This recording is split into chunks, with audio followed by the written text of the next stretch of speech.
Oh, I'm glad to have you. So you'll be in there Friday too, right? Yes. At least as long as people are showing up. Like, I'm in there for 30 minutes or so, and 9 minutes in, I'll probably also roll out, so. Appreciate it. All right. Okay, cool. Any miscellaneous thoughts, questions, needs, concerns from you guys before we keep rotating? Yes.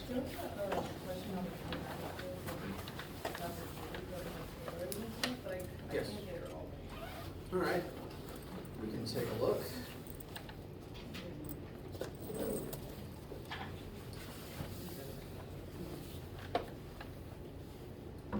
These are not enough.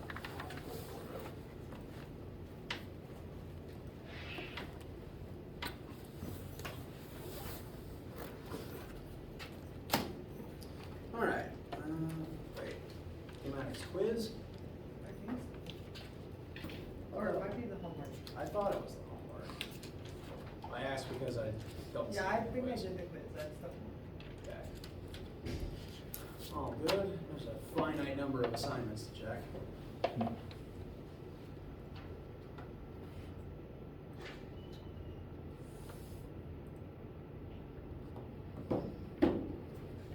There we go.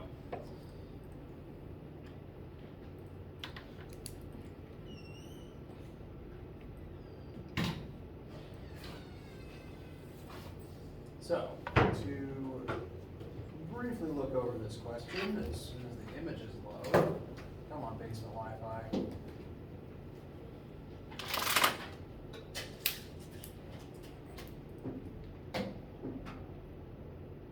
Well, that's inconsiderate.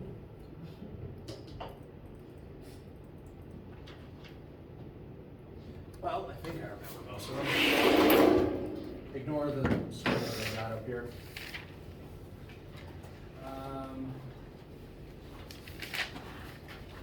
No, they didn't get prescriptions.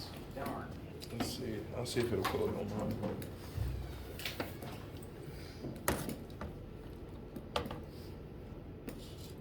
Okay, the teacher preview works. Oh, it shows the answers.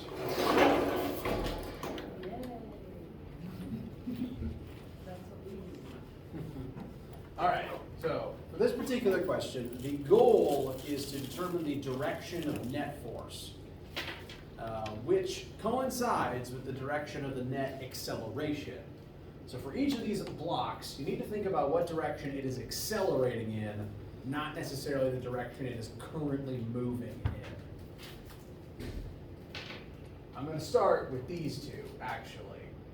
These two blocks are just thrown through the air. They're normal projectiles like all the cannon questions we did a few weeks back. Once something's been thrown in the air, what direction does it accelerate in? Down. Down. Because as soon as it's a projectile in free fall, by definition, gravity is the only thing making it accelerate. So for both of these cases, even though the orange arrow represents its instantaneous velocity, like in this moment it's still rising, in this moment it's only moving sideways, it's still only accelerating down as long as it's in midair. So since that's the direction of acceleration, that must be the direction the net force points. Those two feel okay? All right. Now, similarly, I'm going to compare these two to each other. They have the same answer, so it's a good comparison. These two are blocks sliding along frictionless planes. So think of the slickest skating rink in the world tilted, and now it's not usable anymore. Frictionless. And whenever you place something on a frictionless plane, what direction do you expect it to slide in? Down the slope of the incline. And that's true for both of these, even though this object was initially launched up the incline. Because again, the orange arrows are instantaneous speed, but that's not the direction it's accelerating in. Both of these state the object is sliding along a frictionless plane, and whether the object starts at rest and starts at rest and slides down, or is launched up and slides back down. In both cases, they're accelerating this way, because the way the forces work together on a ramp create a net force in this direction. So that's why these two also have the same answer. And the force is parallel to the slope, causing the objects to accelerate down the slope. Now, the bottom two are where things get, in my opinion, a little weird. For this object, it's still on the same ramp, but friction's been turned back on. I figured out how to deactivate it, but then they activated it again. Block slides down an incline, slowing down due to friction. So that means it is moving this way, but it's getting slower. So what direction is its acceleration point? Up the ramp, exactly. If it's moving this way and slowing down, that's the same as accelerating backwards. So the acceleration points that way, meaning the net force must point that way. And that net force in this particular case would be friction opposing its motion. Yes? So, but if it's still moving downwards, I don't really, why is it, if it's moving downwards, even though friction's going that way, why does the force go up?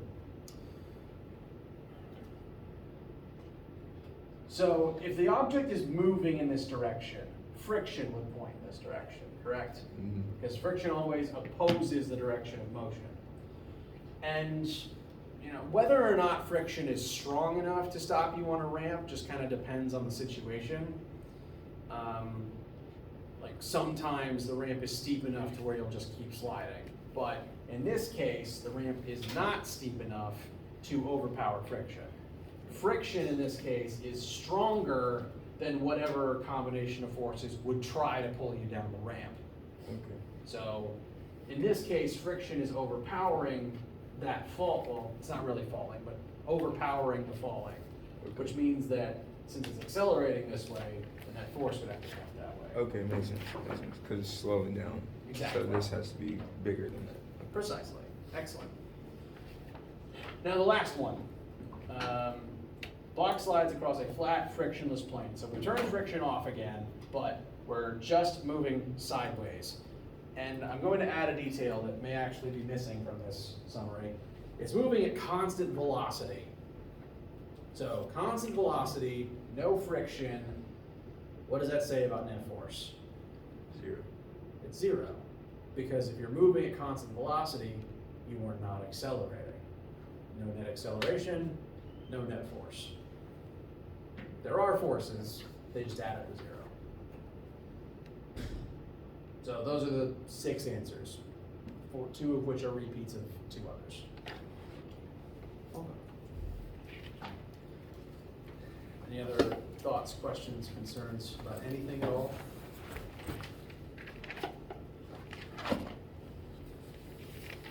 Okay. Well, do please cut me off again with any inquiries or any concerns. Last time we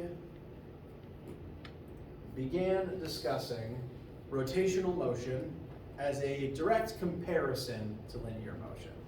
All the motion we've done so far, displacement, velocity, acceleration, and these first 4 formulas we covered, was all in straight lines. We count that as linear.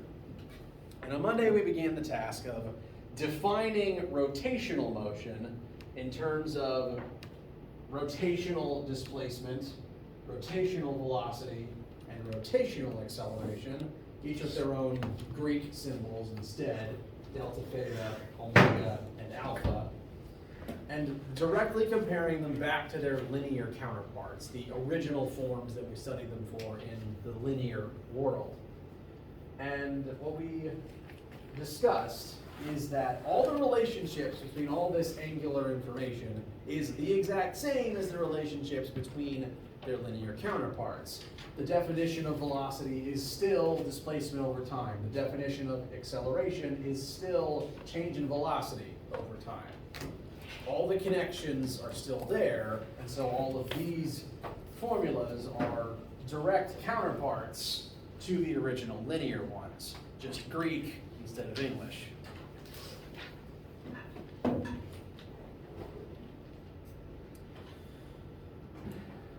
We also looked at this family of 3 translation formulas, which exists to allow you to turn linear stuff into angular stuff and vice versa. I kind of tend to think of linear and angular as 2 separate parallel worlds, like any given random episode of Star Trek where they go through a portal and everyone's evil and has a mustache. 2 different parallel worlds, identical except in this world everything is Greek and spinning, and in this world everything is English and moves in straight lines. And this family of formulas here in the middle is the intermediary. It acts as the translation factor between the 2. It kind of acts as the bridge between the worlds. It allows you to transform linear to angular and vice versa. And they do so by using the radius of the spinning object. The radius of the spinning object affects how the linear data becomes angular data and vice versa. And I'd like to demonstrate that. I once again have the disembodied bike tire of science, and I'm going to roll it along the desk like last time, but I'm also going to compare its motion to the very heavy circle of science. 2 different round objects of 2 different sizes. So the wheel has a much larger radius than the chunk of iron up here, and I am going to take them both through 1 full rotation, 360 degrees, 2 pi radians. And we're going to see how their different radii affect their motion. I'm going to do the iron weight first. 1 full rotation, we'll take it from this parked position to the same spot in its rotation, so the same hole is on the bottom. And for the wheel, oh, by the way, their starting point is this hole in my desk, just for a visual indicator. So I'll show that again. Chunk of iron starting at this hole in my desk. 1 full rotation takes it here. As for the bike tire, similarly, we're going to go through 1 full rotation. So I'm going to put my hand on this piece of indicator metal, and I'm going to keep spinning it until my hand is back at the bottom.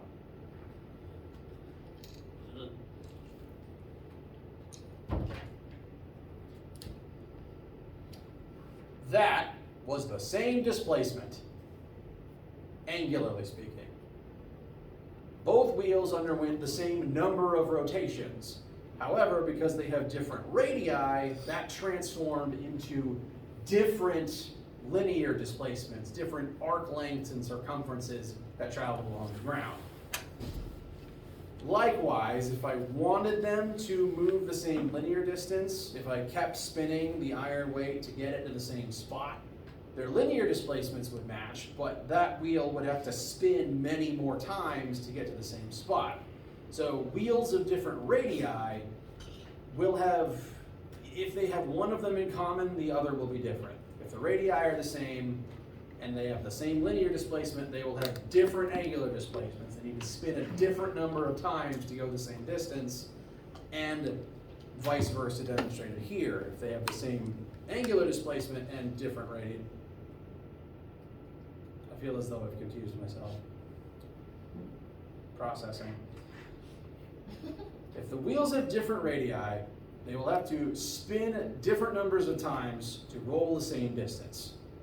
And if they roll the same number of times, they will have rolled different distances. That's why bearings wear out quicker on a smaller wheel. Yes, precisely. Smaller wheels have to spin more times to do as much work as a larger wheel. As a kind of an extreme comparison, if you lined up a remote control toy car with a monster truck and told them to cross the same parking lot, the monster truck's wheels may not even fully rotate a single time as you cross the parking lot, whereas the tiny remote toy car's wheels spin, 8 million times to get all the way across. The radius of the tire affects the relationship between its linear and angular data. And as long as you know that radius, you can turn one into the other and vice versa. Sound okay so far? Okay, no one's objecting at least. Now, last time we began working on an example together, and I'd like to continue it today. That example being the spinning wheels of a truck tire. So we're going from bikes up to trucks. This truck, the tires have a radius of 35 centimeters. Truck begins at rest, and then over a 6-second period accelerates up to 45 meters per second linearly. If the velocity is given in meters per second, that means it's linear speed. So that's what tells us to put that 45 next to V final instead of omega final.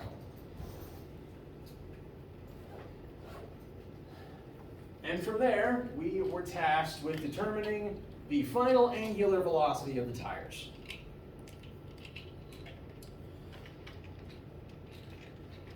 And what we did in order to find that is we used the translation formula listed in the middle of that previous slide in order to transform our final linear velocity into final angular velocity.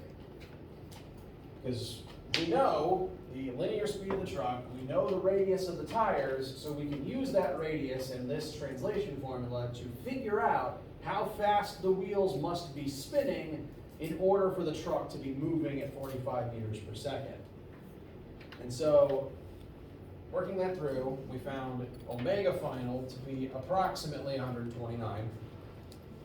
And the difference between this 45 and this almost 129 is the difference between your car's miles per hour meter and the rotations per minute meter.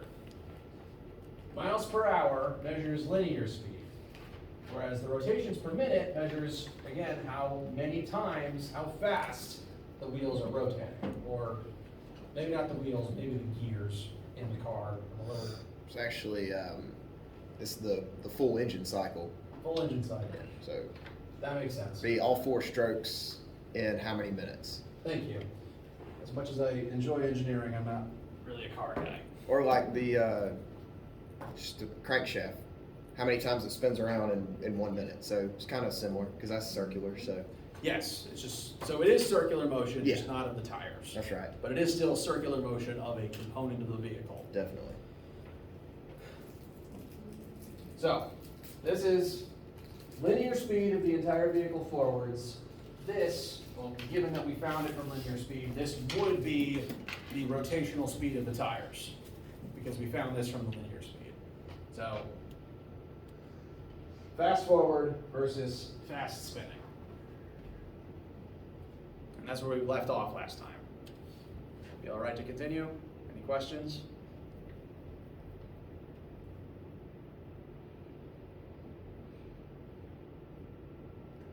Facial expressions look a little bit mixed. So how did you find the final angular velocity? Yes. I'll pull up this slide again. We were told radius of the wheels, initial linear speed, the time it took the wheels to accelerate, and the speed to which they accelerate, linearly speaking. Truck starts at rest, truck's over 6 seconds speeds up to here. So this is all the data that we had, and we were after final angular speed. So we want omega. At that point, I would recommend looking over your formula sheet, looking for formulas that would have omega in it along with the other variables. And there's lots of places that have omega, but all of these would have information we don't have yet in them. Like, we don't know angular displacement, we don't know the angular acceleration yet. What we do know is linear data and the radius of the wheel. And that allows us to turn the linear speed into angular speed by dividing by radius. Does that help? Okay. And that's true for any spinning wheel. As long as you know its radius, you can turn linear into angular and vice versa using this list in the middle.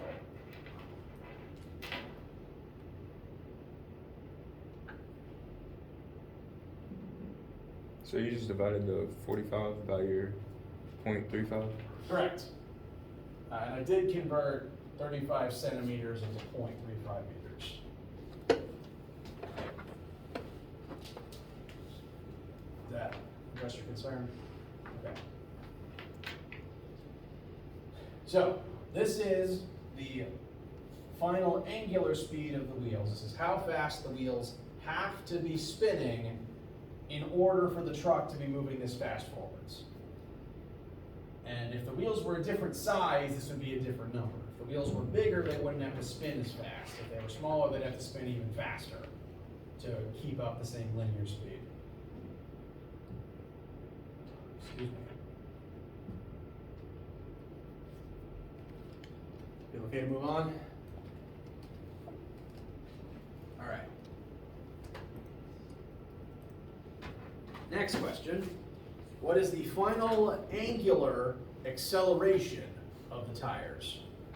Or finals, I heard about it there, but what is the angular acceleration of the tires? So, the variable we're solving for now is alpha, the angular counterpart to normal linear acceleration, letter A.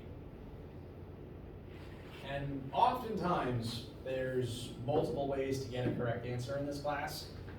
This is one of those times where there's at least two distinct different pathways you can take to get to that answer. So keeping in mind, our goal is final angular acceleration. So I've listed alpha here as our unknown. I'm going to go back to the previous slide, and I want to know what path you see first to get us to alpha with what we know. Is that a change in, what do we say, theta? Is that what it is? Or omega? Change in theta, omega This over one? time? Right, that one. Yes, alpha equals change in angular speed over time. Because alpha is angular acceleration, the change in angular speed of the wheels over time. And we do know how much the angular speed of the wheels changes, because we know they start at rest and they speed up to that number we calculated last time, 128.5. So we can use, bless you. I'd call that angular, I know it's the third one listed, but I still call it Formula 2 because just the order of the Fantastic Four at the start of the semester. So if my numbering that I say out loud doesn't match up there, I apologize. But we can use that one. So, for after alpha, delta omega is going to be the change in angular speed. We found final angular speed, and we're just going to compare that to the initial speed. We're told the truck starts at rest, and if the wheels aren't spinning yet, their initial angular speed would be 0. So we do have that initial to be able to plug in. And that takes place over 6 seconds. So, if my memory serves, that would come out to be about 21.43. And what would the units be? Radians per second squared. Correct. So that is the rate of change of the angular rotation of the tires. Every single second that passes, they become this much faster until we reach that top speed. That is one of at least 2 ways to get to this answer successfully. And this is probably the way that I would prefer, because I feel like I do want to demonstrate the other method, but I feel like this takes less steps. Now, that other method would actually be finding linear acceleration and then turning it into angular acceleration. Because quite often, as long as you know the same data between both linear and angular worlds, you kind of just choose the path you want to go on. You could operate entirely in one of the two spaces, or you could work in the other and convert over. So it's just a matter of preference, or sometimes a matter of which pieces of information you happen to have. But in this specific case, we actually have the information to find linear acceleration, because we do know the change in linear speed as well, 45 minus 0, and that would be a linear A of 7.5 meters per second squared, which, thanks to that middle conversion factor, I almost wrote omega. My handwriting is deteriorating. We can convert into alpha. And I'm just doing this to demonstrate that it works. 7.5 equals 0.35 times alpha, and I guarantee alpha would come out to the same thing. I wrote meters. I shouldn't have wrote meters. Would we be able to use that on the one that's right underneath that one too? Here, Mm-hmm. we could. The issue is you'd have to figure out delta theta first. And that is, so what does that mean, the theta? So that is angular displacement, the counterpart to linear displacement. So instead of how far forwards do you move, it's how many times do you spin, how many rotations do you move through. Except we do it in units of radians, but it still converts into rotations. Does that help? Makes sense. Okay. I'm kind of glad you asked, because that's actually what we're finding next. The last question for this particular sample is, what is the total angular displacement of the tires on this truck? Basically, how many times do they spin over this 6-second period while they're speeding up?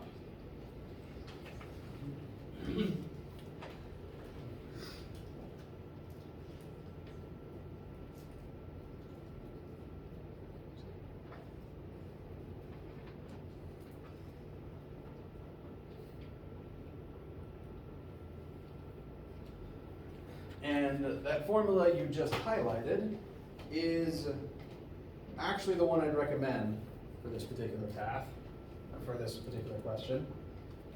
Because at this point, we've figured out what the angular acceleration is. We know time to be 6 seconds. We know initial angular speed to be 0. So we can solve for that number of rotations. Once again, there is multiple ways you could go about this. You could also use this last formula 2 if you wanted to.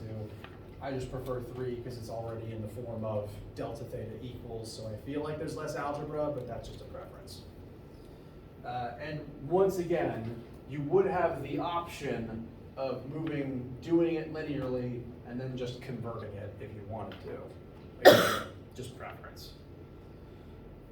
So, to at least demonstrate one of those options, just like its linear counterpart, you've got displacement equals initial velocity times time plus 1/2 times acceleration times time squared.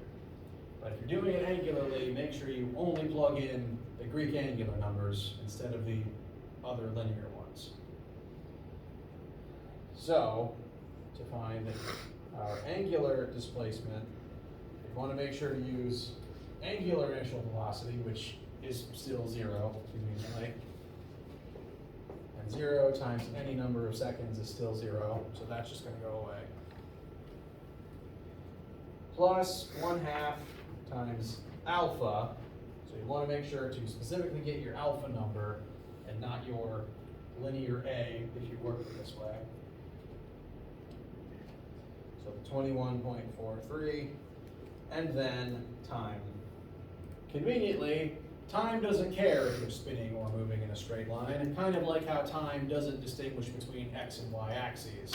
It's not a vector, it doesn't care, it's just constant.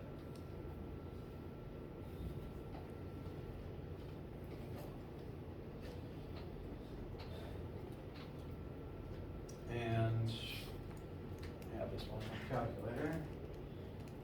would be approximately 385 point something. 7.4. Thank you. I'm just gonna keep the 7. Radians rotated. So this does tell us the number of times it's spun, it's just in units of radians. These formulas are designed to work only in radians. Now, bless you.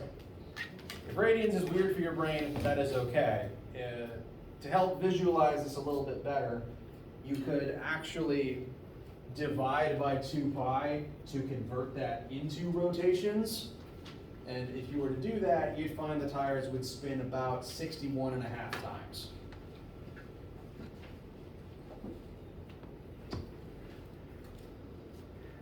And much like when you accelerate linearly, this number of spins ties into the fact that, when you hit the gas in a vehicle, you move forwards as you're speeding up. You have to go through some displacement before you get to your speed that you want. And the same with slowing down. So this is the number of spins that takes you through that wind-up period.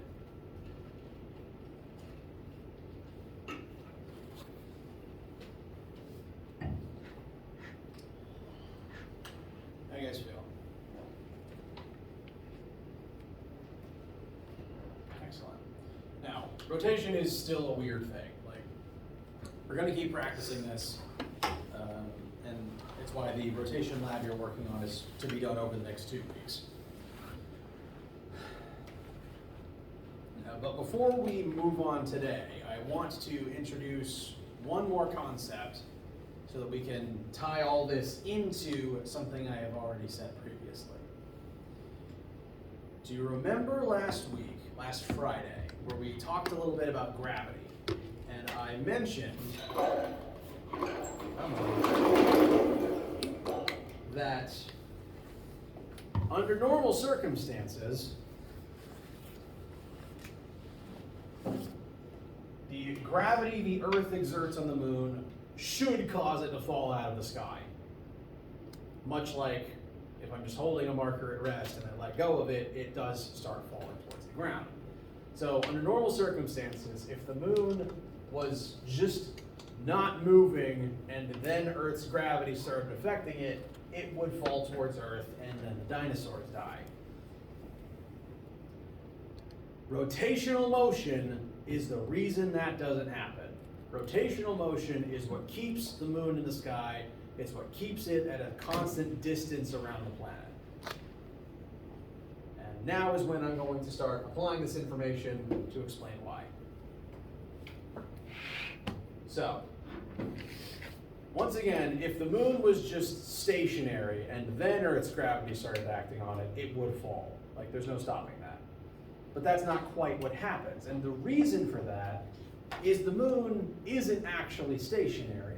The moon has momentum already built up, and we assume that it always has because it's always been moving for as long as humans have been alive, or at least aware of it to measure it. So that black line is going to represent the force of gravity. I will label it as such. And I'm about to make a blue dotted line to represent the moon's momentum, the direction it wants to move in. I'm actually going to just call it V, because it is normal linear velocity. The moon wants to move in a straight line. Because as we discussed with Newton's laws and momentum, everything wants to move in a straight line forever until you stop it. If the Earth didn't exist, the moon wouldn't rotate anything. It would just rocket away in a straight line. But the Earth does exist, and the Earth's gravity is affecting it. So what happens here is kind of a universal hiccup. It's like a glitch in the matrix. The moon tries to move sideways and fall at the same time. It moves sideways and accelerates down simultaneously. And we've actually already described that because we've talked about projectile motion, falling down and moving sideways at the same time. the result you get is kind of this arcing parabola shape. And so that's the shape I'm going to draw. I'm going to draw in red now the path the moon takes as a result of this. It falls down and moves sideways at the same time. So instead of ending up here or here, it undergoes kind of a parabolic shape and ends up there. It is falling, but it's moving fast enough sideways that it missed the planet.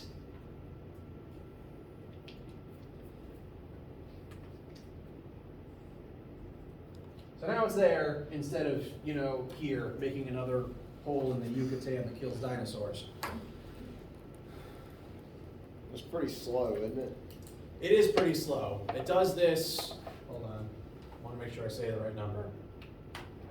It does this about once per day. Yeah, I mean, So over literally 24 hours it takes to go through this whole process. you could see it in like a time lapse, but you couldn't.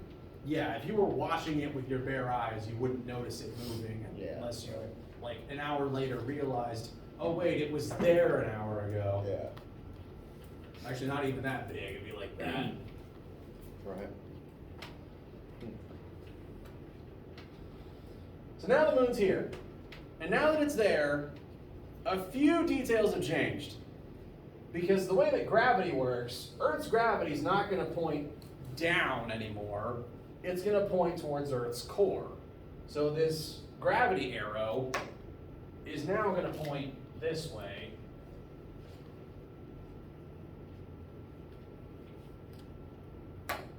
Because gravity always points between the centers of mass of the two objects. So in a way it hasn't changed direction, but it has changed direction. And similarly, this original velocity arrow has also changed direction, because the point of gravity being here caused the moon to accelerate. In undergoing this parabolic motion, it's now trying to move this way, because it has been accelerated by gravity. So everything's kind of been rotated by 90 degrees. Gravity now points, from our perspective, to the right, and the moon wants to now move down. And it's going to try to do both at the same time again, and you get that glitch looking like parabolic motion again. So it does both at once, and now it ends up there. And this whole process just keeps looping until the moon just ends up back where it started. And then it keeps going, and going, and going. It wants to keep moving in a straight line, but Earth's gravity kind of acts like a leash, holding it at a certain radius as it just kind of scrambles around like a dog trying to escape.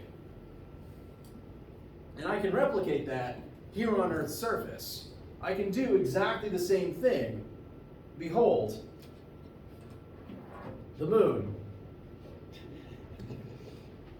This is secretly the exact same situation, except instead of the moon, it's this handlebar-shaped piece of plastic. And instead of gravity, it's the tension in this rope, pulling the handlebar towards my hand, instead of gravity pulling the moon towards Earth's core. This is the exact same scenario. The tension in the rope is acting as a literal leash to keep changing the plastic's direction over time.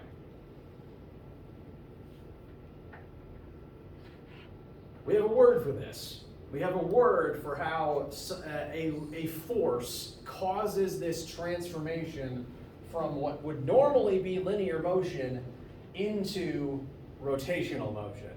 And that word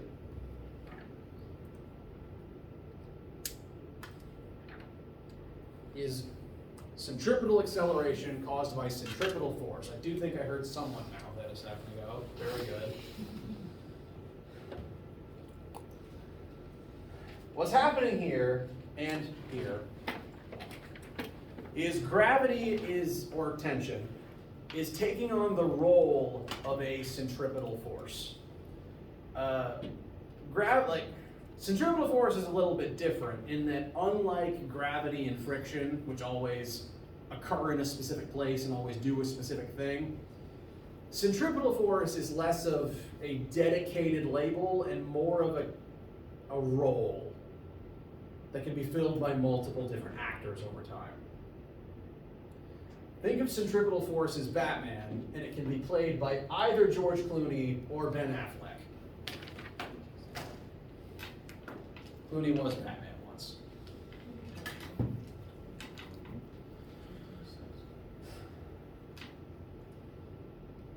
What centripetal force does is, let me put some more data on screen. If a force is acting as a centripetal force, it will constantly take an object that wants to move in a straight line and pull it towards the center of some orbital motion. And it's going to keep pulling it towards the center even as the object moves and the direction of that force keeps changing. Because that force keeps changing direction, as the object's velocity keeps changing direction, you get this constant loop of the object moving in a circle when it would rather go in a straight line. So the centripetal force acts in a way to transform the linear motion into angular motion. It's a force that is causing this transformation to happen. And again, lots of different forces can take on the role of a centripetal force. For moons and planets in orbit, gravity is what causes it. Moon orbits Earth because of gravity. Earth orbits Sun because of gravity. Sun orbits galactic center because of gravity. Similarly, and in this case it's tension. Tension in the rope is the force that causes it. Same thing actually happens in a car whenever you turn the steering wheel. As we've discussed, objects want to keep moving in straight lines. If you have momentum, if you have velocity, the object's natural intention is keep moving forwards in a straight line forever. However, you're driving forwards in your poorly drawn from above car, but Arby's is over here and you're hungry, so you have to turn the wheel. And when you do that, when you turn the wheel, you actually are changing the direction that the forces are acting on the car.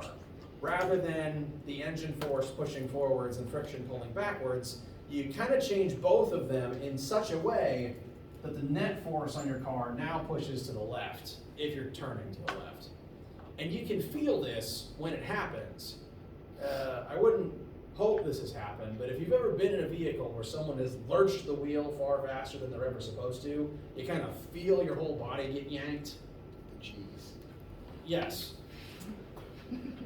The force causing your body to get yanked in a direction is this force, as you've turned the wheel and changed the orientation of the forces on your car. So now there's this net force pointing to the left, and so your car is going to try to accelerate to the left, but just like the moon, it's trying to go forwards and left at the same time. So it undergoes that parabolic motion and ends up there instead. So car gets here, and at that point you're likely to turn the wheel back because most intersections tend to go at right angles. But what's interesting is, the entire time you were making that turn, like how the gravity keeps changing direction to always point towards Earth's core, the net force acting on your car is also always changing direction to keep pointing towards the center of a big imaginary circle. That's why you can do donuts. Yes, doing donuts is just completing the circle, and you keep the wheel turned in your chosen direction. Whereas most of the time, you just tend to put it back to normal, and you stop orbiting this imaginary point somewhere in the grass. Yes? That's why when you change lanes, you don't turn, you just move. Exactly, because if you're changing lanes, you don't want to lurch suddenly 90 degrees away, you just want to drift slowly in one direction. Same in riding a bike. You don't usually yank the handlebars, you just kind of lean in the direction you want to go.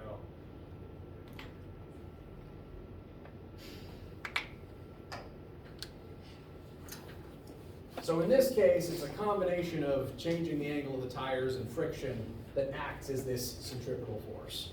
And so centripetal force is what turns your otherwise linear motion into this rotational orbital motion. Causes a centripetal acceleration. And the word centripetal actually does describe it pretty well, but only if you know the actual, like, I honestly don't remember if it's Latin or Greek, but if you know the prefix and the suffix, it makes sense, the root words. The word centri means center, and petal means seeking. So centripetal force is the center-seeking force. It's the force that always pushes towards the center of whatever you're orbiting, like how the gravity keeps changing directions here. And as a result, it causes centripetal acceleration. It causes you to accelerate towards the center, but as long as you keep moving forwards at speed, you'll never actually reach the center. You'll just keep moving in a circle around it. If you were to slow down, though, if the moon did slow down, it would eventually spiral and hit the Earth. Like, it will eventually seek Earth if it slows down, which would be bad. How much time would we have if it did that? We'd know about it happening before it actually hit us, but things would get wacky before it actually strikes us, because if the moon did get slowly closer, you know, it takes place over this circular motion. But if that radius slowly shrank, the moon's gravity affecting the Earth would get bigger and bigger, which means it would be affecting the tides more, and so the entire ecosystem would get wacky. And that's before. Boom.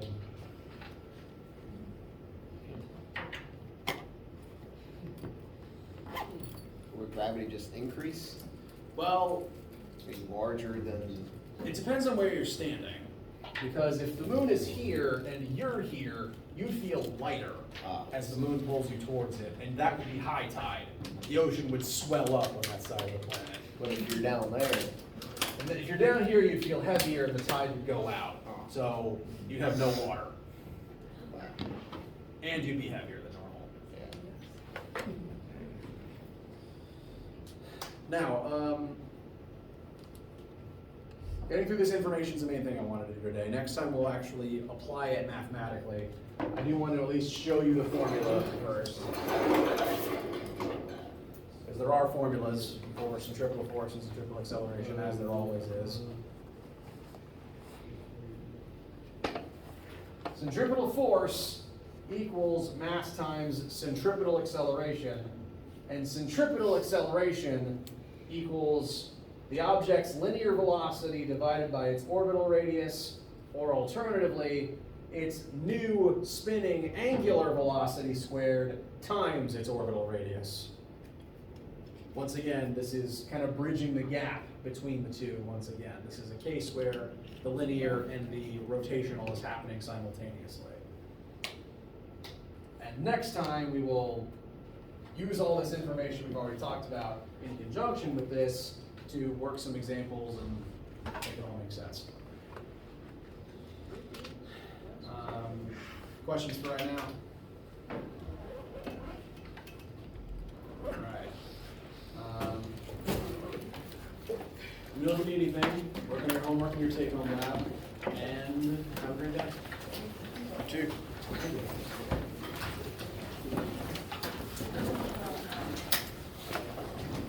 By the way, if you've been thinking of the word centrifuge or centrifugal, that is related. You're not wrong. Centrifuge.